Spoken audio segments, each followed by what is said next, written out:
Hi everyone, so this is chapter 4.3 of the Year 2 Statistics and Mechanics book, and this is the chapter on equilibrium on page 76. And in this video we're just going to make some notes and then we're going to cover example 6 and 7 from the chapter. There is an example 8, but I prefer to do problems like example 8 after I've taught chapter 5 in the book. So we're just going to concentrate on example 6 and 7 today. So, just a few notes to make then. So when a body is in equilibrium, now this first fact we have definitely come across. So, firstly, if a body is in equilibrium, then the resultant force in any direction is 0 newtons. Another way to phrase this is that the forces are balanced. So that is something that we come across at GCSE. If something's in equilibrium, there's no resultant force, or all the forces acting on the body are balanced. The next, now that we know that actually even if you have balanced forces, you can still have motion. That's what this whole chapter is about, isn't it? It's about even if forces are balanced, you can still have turning motion. So the next fact is that, or the next point to make, is that if a body is in equilibrium, then the resultant moment about any point is also 0 Newton meters. And another way to phrase this is that the clockwise and anti-clockwise moments are equal about that point. So these are two facts that we will use in every question today. We will first, if a body is in equilibrium, we will first think in our heads, okay, the forces are balanced, so I can balance all the forces, and then also the moments are balanced, so clockwise and anti-clockwise moments are equal to each other. Just a little tip to write down as well before we do the examples is that when we're doing moments problems, choose where to take moments really carefully, because you can take moments about any point along a rigid body, okay? You can take moments about a pivot point, you can take moments about just the end of the body, you could take moments anywhere, but certain places will lead to forces cancelling out and things like that. So I'm speaking like rubbish here when I've actually just written it down. So when you take moments about a given point, we can ignore the turning effect of forces at that point. So if we just have a really simple diagram, I'm just going to pretend I've got some kind of bench here, and then I might have a pivot point here, and maybe somebody standing over here. Okay, so we've got a couple of forces, we've got a couple of things going on here. This person is obviously balancing the rest of the weight of this body, and this person is going to have their weight, so however much they weigh, we'll call it W, and then we're also going to have the reaction force from this pivot acting.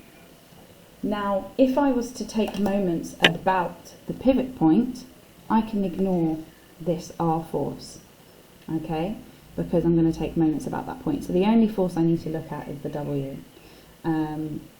And actually that's a lie, because we've got the mass of the actual object. So let's say this is a uniform rod and its own weight acts here. Maybe we call these W1, W2. Then if we take moments about the pivot point, it's kind of like slapping your finger over it. You ignore forces at that point. So we'd only have to look at these two forces. If I were to take moments about the centre of the rod, then I would have to consider the reaction force and the weight.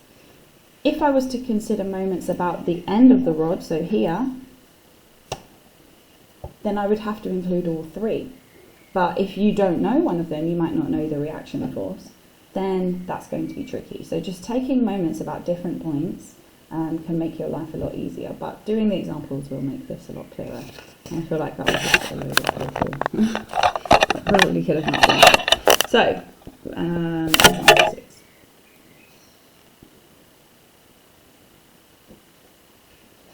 Okay, there we go.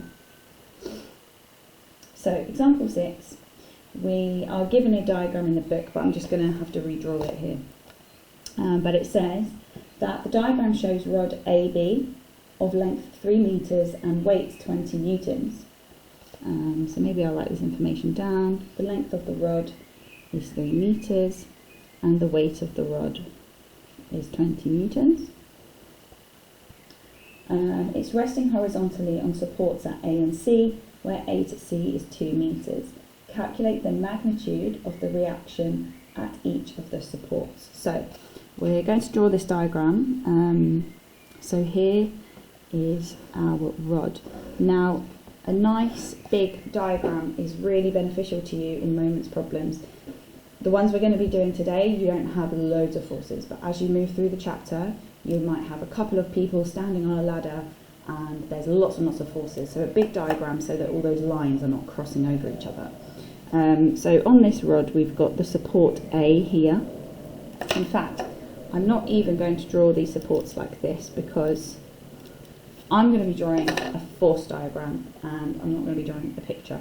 So on my rod, I'm just going to label forces, okay? So at A, which is here, I've got a support. So if you look in your textbook, it looks like a little triangle. I've got a support. And that support is going to have a reaction force. It's going to create an equal and opposite reaction force on the rod. So we're going to call that RA, the reaction at A. Then at C, which is over here somewhere, we have another support which is going to be producing a reaction force on the rod. So we're going to call that the reaction at C. My distances, this diagram is not super duper complicated, but I do always label my distances just a little bit further away from all the forces because crossing lines of forces and distances and lots of numbers written everywhere just gets a little bit complicated. So my distances are labelled over here, and then I just need to label the weight as well, don't I? So I'm told it's a uniform rod, and that means that the weight will act at the midpoint at the centre. So because this is 3 metres long, it will act at 1.5, which we'll say is here. So this weight, 20 newtons, is going to be acting at the centre there. So I might even change this a teeny bit and have 0.5 metres here and 1.5 metres here. So I've got all my distances labelled. Now, this isn't a super complicated diagram. We've only got 3 forces here. But still, choosing where to take moments is going to be really important. However, back to our two kind of points at the beginning, we're told it's in equilibrium, so we should first be thinking, okay, the forces are balanced. And then we look at moments. So first we're going to think about forces. Now, if I resolve forces in the vertical direction, that's what this notation means, and we should be using this notation. This is the notation that will be on mark schemes, so you know, this is the notation we should be using. So we're going to resolve forces vertically. That means we're going to consider the forces in the vertical direction. And because we're in equilibrium, well, they're balanced, aren't they? So that means the forces acting upwards are equal to the forces acting downwards. So RA plus RC is equal to 20. Fine, that doesn't allow us to find one of these right now, but I can call this equation 1, and I'm sure it's going to come in useful later. Now, we've resolved forces. So the next thing, if a body is in equilibrium after we've resolved forces, is to look at moments. Okay, we'd always resolve forces first. So we need to pick where we're going to take moments, don't we? Because like I was showing you with the previous one, wherever I take moments, it's almost like you're slapping your finger over it and you can ignore forces acting at that point. So if I were to take moments here, I would have to look at RC, 20 and RA. So I would get an equation with 2 unknowns in it, essentially. If I were to take moments at the centre of the rod, I wouldn't need to look at I wouldn't need to consider the 20 Newton force anymore, but I would have an equation with RC and RA in it. That's not the end of the world for this question, because I do have this equation over here, but what I could do is just make my life really, really simple, and I could take moments perhaps at A or at C, because if I take moments at A, I'll just get an equation of 20 in RC. That's one unknown, so I can find RC. Or if I took moments at C, I would get an equation with 20 and RA in it. That's only one unknown, so I can find out what RA is. So choosing where you take moment, it's worth taking a second just to think about where's the best place. I'm going to take moments at A. Now the notation you're expected to use here is this. So resolving in the vertical direction, you can resolve in the horizontal direction as well, but there's no horizontal forces here. And we are going to take moments at point A, okay? So we're pretending point A is like our pivot point essentially. So I'm going to put my finger over A and I'm going to think, okay, we're in equilibrium. So that means the clockwise moments are equal to the anti-clockwise moments, okay? Because we're in equilibrium. So if I'm at A, okay. The 20 Newton force is going to cause my body to turn that way, isn't it? I wouldn't normally draw those lines on, but we're quite early on in the chapter, so these things can be hard to visualise. So it's going to pull my body this way if this is a pivot point, so that's the clockwise direction. So remember, moments are force times distance, so we'll have to do 20 times by, and the distance from A is 1.5. So 20 times 1.5 is the moment here. In fact, what I normally do is, no, we'll leave it like that. Then the force RC is going to be pulling my body up this way if this point A is a pivot point. So that's the anti-clockwise direction. So the moment caused by this force, the turning effect caused by this force, is going to be RC multiplied by its distance from the pivot, which is 2. I'm just going to put 2 RC there. So I've got this equation. 20 multiplied by 1.5 is going to be 30. And I found that RC is equal to 15 newtons. Okay, that's great. And then what I can do is I can use equation 1. And I can say that RA plus 15 equals 20. So RA is equal to 5 newtons. So we've just found out that RC is equal to 5 newtons. No, other way around. 15 newtons. And RA equals to 5 newtons. So the two reaction forces, or the two supports here, I'm going to draw them in now, because I just want to kind of talk about what this is showing. These two supports are kind of sharing the load of the weight of this rigid body, okay, which is 20 newtons. So they're sharing the load. Now, this support is much closer to where the weight acts, so it makes sense that it's going to take more of the load, yeah? Whereas this one is just propped right up on the end over here, so it's not taking as much of the weight, so it makes sense that we've got a slightly larger value for RC, because that support is much closer to where the weight is acting. So sense checking your answers like that is also another tip I give you. But we'll do example 7 now, which I'll go into a new page for.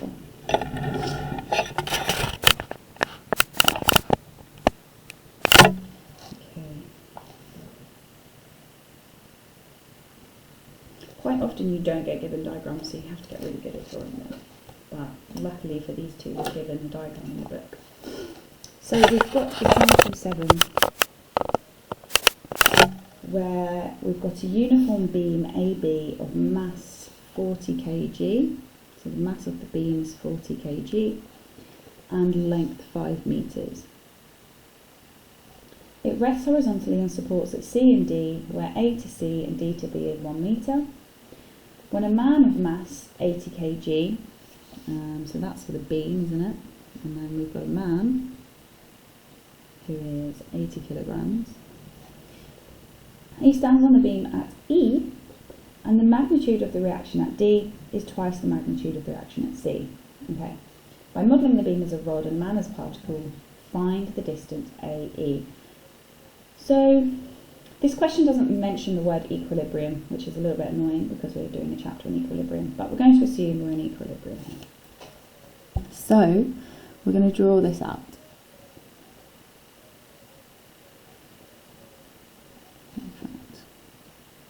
Do it here. So here's my beam. Maybe draw it a bit thicker so it shows up.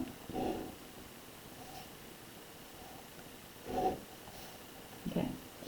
And right, we've got a couple of things to label. So it's a uniform B, mass 40 kg. So I'm going to label the weight right in the middle. Remember, we're dealing with forces here. So this is going to be 40g. Then we've got those two supports, haven't we? We've got the support at C, which is just 1 metre in.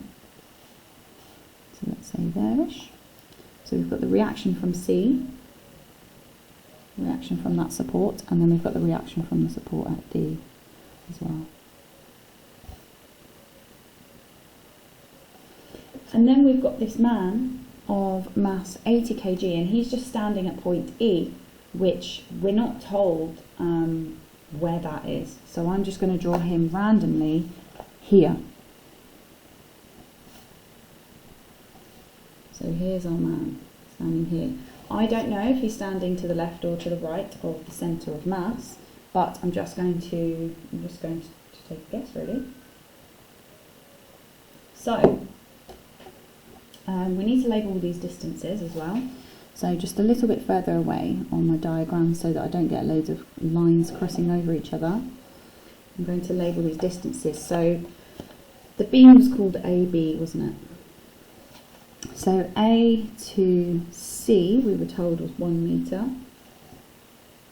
And then B to D, we were told, was 1 metre as well.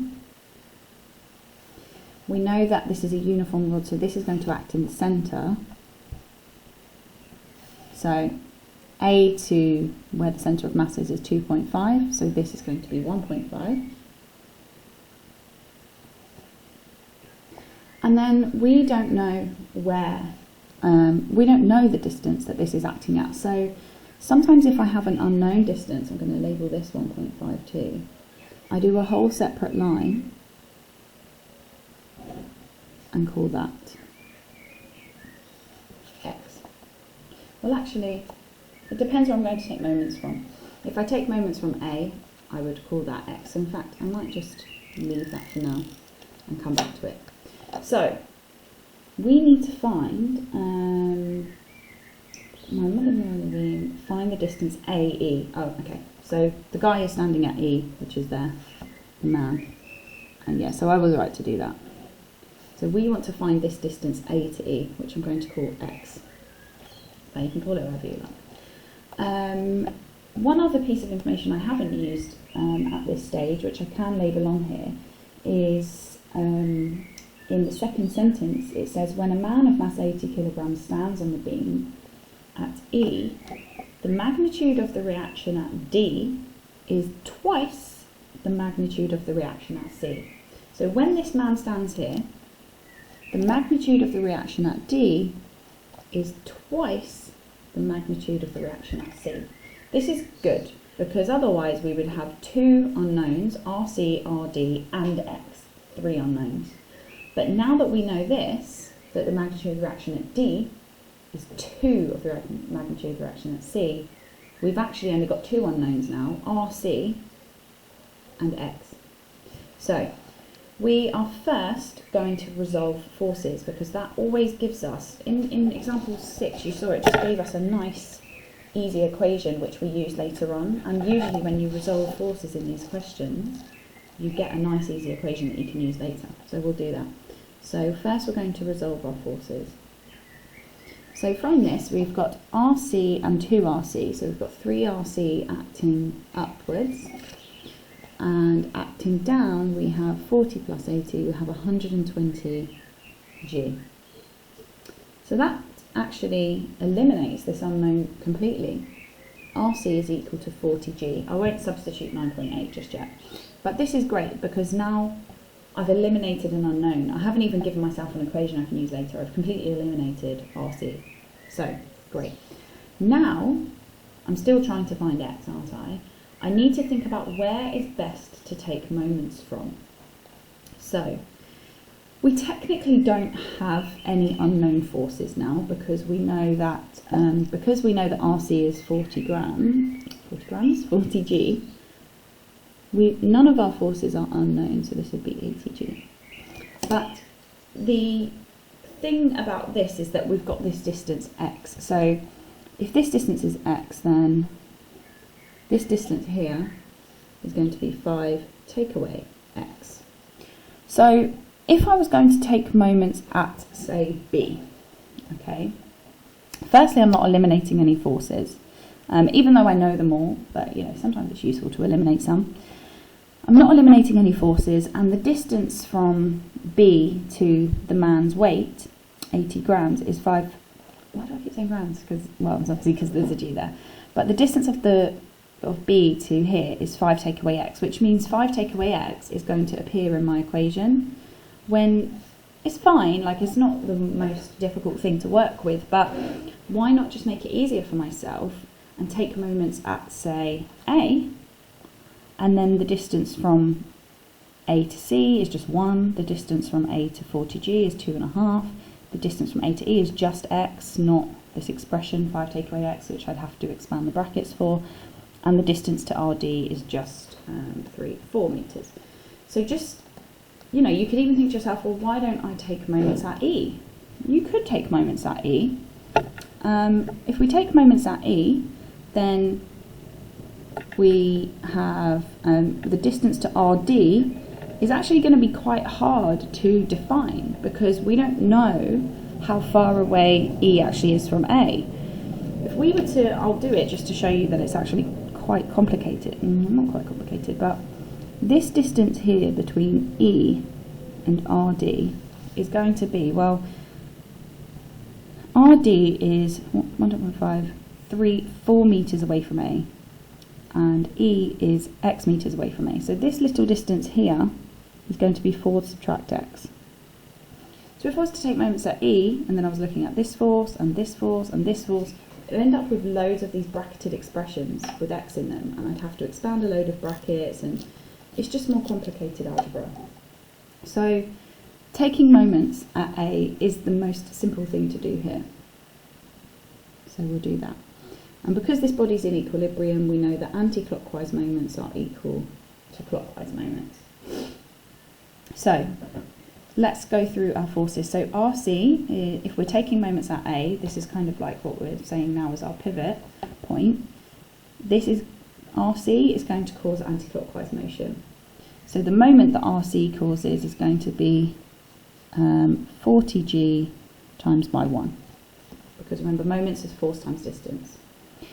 Okay, the next force is the weight of the rod, 40 grams, and not grams, 40G, and that's going to cause clockwise motion. So the moment of that force is 40G times by 2.5. Okay, the next force is the mass of the man, the weight of the man, and that's also going to cause clockwise motion. And the moment of that force is going to be, I'm going to have to add it down here, 80G times by the distance away, which is x. So that's that. And then the last force is RD, which is going to cause anti-clockwise motion. So we know that RD is 80G and that it is 4 meters away. So 80G times by 4. I'm going to write this equation bigger underneath. So this is our moment from RC, and this is our moment from RD, and that is equal to our moment from the weight of the rod plus our moment from the weight of the man. Okay, so you'll notice, or you should notice maybe, that G appears everywhere, so we can just cancel through by G straight away. So we get 40 plus, and then 80 times 4 is 320, equals 40 times 2.5, 5 is 100 plus 80x. And this is a really simple equation to solve now. So we're going to get 320 plus 40 is 360, take away 100, 260 equals 80x. So x is going to be a fraction, isn't it? So we get 3.25 metres. And that is our final answer. So A to E, we wanted to find the distance A to E, is equal to 3.25 metres. And that's that. So those are those two examples. I know I've waffled a little bit about stuff, but with moments, there's just lots of ways to simplify moments questions for yourself. So resolving first is my first one, and second one is just taking care about where you take moments, what's going to make it easier for yourself.